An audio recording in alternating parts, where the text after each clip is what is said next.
വിശുദ്ധ ലൂക്കായുടെ സുവിശേഷം 6-ാം അധ്യായം 46 മുതൽ 49 വരെയുള്ള തിരുവചന ഭാഗം. നാം ഇന്ന് വായിക്കുന്നത് നമ്മളെക്കുറിച്ചുള്ള ഈശോയുടെ ഒരു പരാതിയും പരിഭവവും ഒക്കെയാണ്. ഈശോ പറയുന്നുണ്ട്, നിങ്ങളെല്ലാവരും എന്നെ കർത്താവേ കർത്താവേ എന്ന് വിളിച്ചപേക്ഷിക്കുന്നവരാണ്, പക്ഷേ എൻ്റെ വചനം കേൾക്കുവാനായിട്ട് അതനുസരിച്ച് ജീവിക്കുവാൻ നിങ്ങൾക്ക് സാധിക്കുന്നില്ല. എൻ്റെ വചനം കേട്ട് അതുപോലെ ജീവിക്കുന്നവൻ പാറപ്പുറത്ത് ഭവനം പണിതവൻ തുല്യമാണെന്ന് അവിടുന്ന് പറയുന്നുണ്ട്. പാറപ്പുറത്ത് പണിത ഭവനം അടിസ്ഥാനം ഉറച്ചതാണ്. എത്രമാത്രം പ്രതിബന്ധങ്ങൾ വന്നാൽ, പ്രതികൂല സാഹചര്യങ്ങൾ വന്നാൽ, കാറ്റും കോളും വന്നാലും ഒന്നും അതിനെ ബാധിക്കുകയില്ല. ഇന്ന് വചനം പറയുന്നു, വെള്ളപ്പൊക്കമുണ്ടായാലും ജലത്തിൻ്റെ പ്രളയം ആഞ്ഞടിച്ചാലും ഒന്നും ഈ ഭവനത്തിന് ഉലച്ചിലുണ്ടാവുകയില്ല. നമുക്ക് ധ്യാനിക്കാം, നമ്മുടെയൊക്കെ അടിസ്ഥാനം എത്രമാത്രം ഉറച്ചതാണ്. ചില വെള്ളപ്പൊക്കങ്ങളോ ചില ഓളം തള്ളലുകളൊക്കെ കടന്നു വരുമ്പോൾ നാം പതറിപ്പോകാറുണ്ടോ?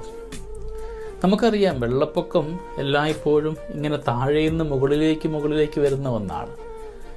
നിന്റെ ജീവിതത്തിൻ്റെ ചില ഇടങ്ങളിൽ നിന്റെ കാൽപാദത്തിലെ മണ്ണ് ഒലിച്ചു പോകുമാറ് സങ്കടങ്ങളും ദുഃഖങ്ങളും പ്രതിബന്ധങ്ങളും ഒക്കെ കടന്നു വരുമ്പോൾ നീ കടപുഴകി വീഴാതിരിക്കണമെങ്കിൽ നിന്റെ ജീവിതത്തിൻ്റെ അടിസ്ഥാനം ഉറച്ചതായിരിക്കണം. വീണ്ടും ഈശോ പറയുന്നത് ഒഴുക്കിനെ കുറിച്ചാണ്. ഒഴുക്ക് എല്ലായ്പ്പോഴും വശങ്ങളിൽ നിന്നാണ് ഉണ്ടാവാറുള്ളത്. നിന്റെ ചുറ്റുവട്ടങ്ങൾ അയൽവക്കമായിരിക്കാം, സുഹൃത്തുക്കളായിരിക്കാം, ജീവിത ബന്ധങ്ങളായിരിക്കാം, നിന്റെ കൂടെയുള്ളവരായിരിക്കാം. നിന്റെ ചുറ്റുവട്ടങ്ങൾ നിനക്ക് സങ്കടത്തിന് കാരണമാകുമ്പോൾ, നിന്റെ നന്മയ്ക്ക് തടസ്സമാകുമ്പോൾ നീ പതറിപ്പോവാതിരിക്കണമെങ്കിൽ നിന്റെ ശരണം ക്രിസ്തുവിലായിട്ട് മാറണം. നമുക്ക് പറയാൻ പറ്റുമോ നമ്മൾ ഇന്നും ക്രിസ്തുവിൽ അടിയുറച്ച് വിശ്വസിക്കുന്നവരാണെന്ന്? ബാഹ്യമായ ചില പ്രകടനങ്ങൾക്കപ്പുറത്ത് ആത്മീയമായും എൻ്റെ ഉള്ളിൻ്റെ ഉള്ളിൽ ക്രിസ്തീയ വിശ്വാസത്തിൽ എനിക്ക് എത്രമാത്രം ഉറപ്പുണ്ട്. സ്നേഹമുള്ളവരെ, നിന്റെ വിശ്വാസത്തിൻ്റെ ഉറപ്പനുസരിച്ചാണ് നിന്റെ ജീവിതത്തിൻ്റെ നിലനിൽപ്പ് മുമ്പോട്ട് പോവുക. അടിസ്ഥാനം ഉറച്ചതാണെങ്കിൽ നിന്റെ നിലനിൽപ്പും ഉറച്ചത് തന്നെയായിരിക്കും.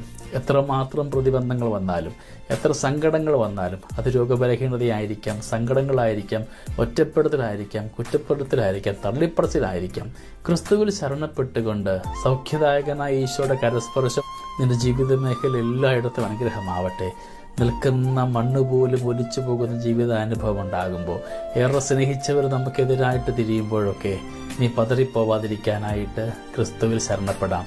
ദൈവം നമ്മളെല്ലാവരും സമൃദ്ധമായി അനുഗ്രഹിക്കട്ടെ. നമ്മുടെ കർത്താവ് യേശു മിശിഹായുടെ കൃപയും പിതാവായ ദൈവത്തിൻ്റെ സ്നേഹവും പരിശുദ്ധാത്മാവിൻ്റെ സഹവാസവും നമ്മുടെ കൂടെ എന്നും ഉണ്ടായിരിക്കട്ടെ, ഇപ്പോഴും എപ്പോഴും എന്നേക്കും. ആമേൻ.